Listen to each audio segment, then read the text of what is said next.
Bueno, entremos de lleno en esto. Existe una historia fascinante que todos compartimos, una narrativa universal que rige nuestra vida, aunque casi nunca la leemos conscientemente. Hablo de la historia de nuestra propia psique.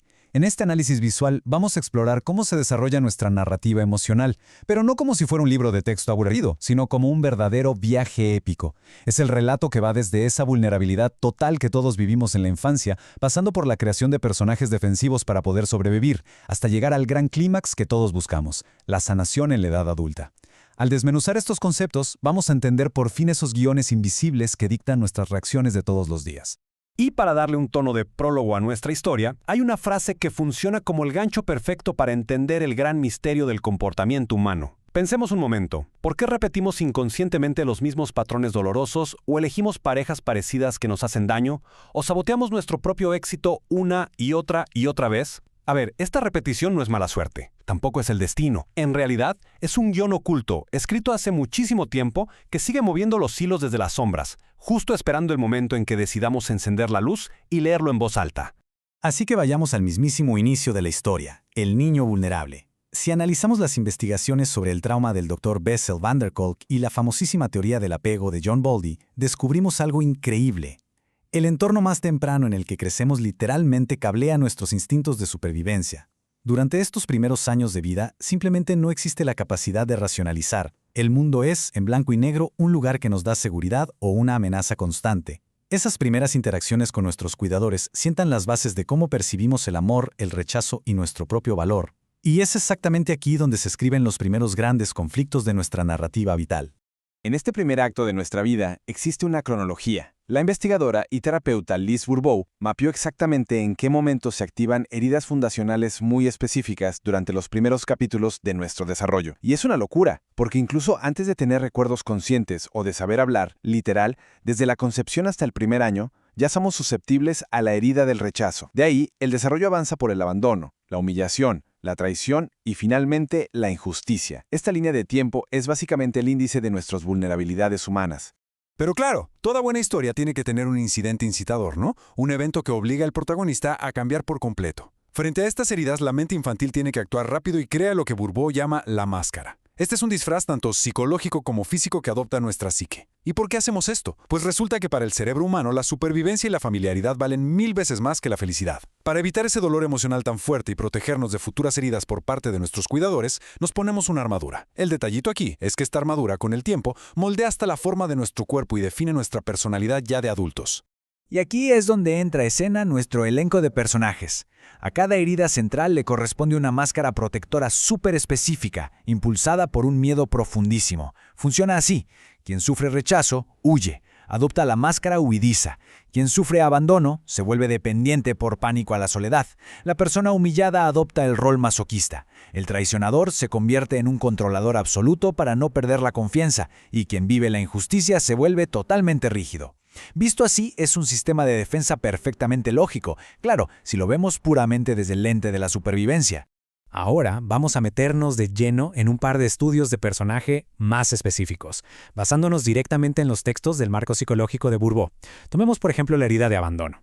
Esta ilustra ese instante preciso en el desarrollo donde se siente la falta de apoyo o un frío emocional tremendo. Y ojo, generalmente viene del progenitor del sexo opuesto. No estamos hablando de un dolorcito superficial, para nada. Es un impacto tan fuerte que reorganiza por completo la manera en la que abordaremos cada futura relación en nuestra historia. Entonces, analicemos al personaje que nace de ese dolor, la máscara dependiente. Esta herida obliga a la persona a usar un disfraz que básicamente grita a los cuatro vientos: no me dejes. Hay un terror, pero de verdad un terror absoluto, a enfrentar la vida en solitario.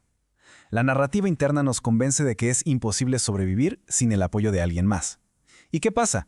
Se descuidan las necesidades propias y muy frecuentemente caemos en relaciones de codependencia bastante severas, llegando incluso a adoptar posturas de víctima sin darnos cuenta, simplemente porque es la única estrategia de supervivencia que conocemos para asegurar que alguien no se vaya. Pasemos al siguiente capítulo, la herida de la humillación. Esta es casi una prueba documental de cómo nuestro dolor emocional termina moldeando nuestra realidad física. Bourbeau asocia esta herida directamente con reprimir activamente la alegría. Por lo general, se despierta cuando los cuidadores avergüenzan o reprimen a un niño por cosas supernaturales. Disfrutar del placer físico, ensuciarse jugando, ser un poco ruidoso o simplemente por explorar el mundo. La respuesta de supervivencia que se genera aquí crea uno de los conflictos internos más rudos y complejos de toda nuestra narrativa psicológica. Es que hay un choque brutal en esta dinámica. Por un lado, está el deseo interno más profundo. Estas son personas con una naturaleza increíblemente rica y sensual, hechas para exprimir y disfrutar la vida al 100%. Pero luego está el otro lado de la moneda. La máscara masoquista impone una realidad externa totalmente opuesta. Funciona como un castigo preventivo. Es decir, para evitar que otros nos humillen, asumimos solitos una postura de vergüenza y sumisión, y nos negamos la libertad y el gozo. Es una tragedia, de verdad, la de un personaje que se encierra en una prisión que él mismo construyó, con la falsa idea de que así se mantiene a salvo de los juicios del mundo. Y esto nos lleva a la herida de injusticia que aparece un poquito más tarde en nuestra línea de tiempo, entre los 4 y 6 años de edad. Se detona cuando hay frialdad o críticas muy severas, típicamente del progenitor del mismo sexo. A esta edad ya existe conciencia de la propia individualidad. Entonces, cuando esa individualidad choca contra un muro de exigencias desmesuradas o cero tolerancia a los errores, la psique hace un giro drástico y decide simplemente desconectarse. Y así es como nace la máscara rígida. Este perfil es tan fascinante como agotador. Existe esta creencia falsa, súper arraigada, de que el amor y el respeto son simples transacciones. Se piensa que solo se consiguen siendo perfectos a base de logros y acciones constantes, y jamás por el simple hecho de existir y ya. Así que cortan de tajo cualquier conexión emocional para poder proyectar esta imagen inquebrantable de perfección. Pero la gran ironía de toda esta historia es que justo debajo de esa fachada de alguien invulnerable que todo lo resuelve, se esconde una sensibilidad extrema y un pánico constante a fallar. Aquí llegamos a un punto clave en la trama. Nuestra mente puede intentar engañarnos todo lo que quiera, pero el cuerpo siempre lleva la cuenta de la historia real.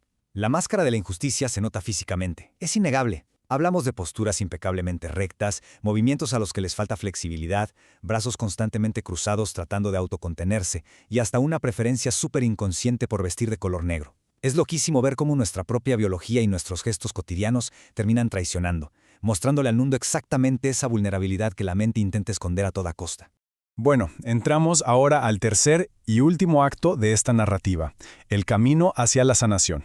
Y la etapa 1, de acuerdo con los estudios sobre desarrollo infantil y emocional, no es otra que tomar conciencia de nuestra realidad actual. El reto más gigante de ser adultos es darnos cuenta de que, híjole, seguimos arrastrando todas estas tácticas de supervivencia infantiles a nuestras relaciones de hoy en día.